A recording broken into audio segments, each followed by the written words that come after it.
Alright, I'm at the Coyote dealer picking up the little red or little orange. I like that little NS. I'm getting a grapple for it. Some of the parts came in that we were waiting on. The third function up front, the rear remotes. I think the only thing I'm missing is link pedal, which is unfortunate, but it'll be good to have this baby back. It was a 50-hour service. Alright, so here's the upgrades. I got the front third function installed. Got a new grapple for this. I'm still trying to sell the skid steer grapple. The linked pedal did not arrive yet. And then I got an extra rear remote back here. Looking forward to having this thing back.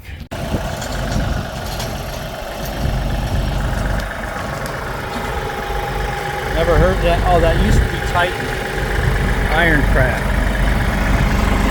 You want to be on a vlog video, Ronnie? No, sir. No. Sure.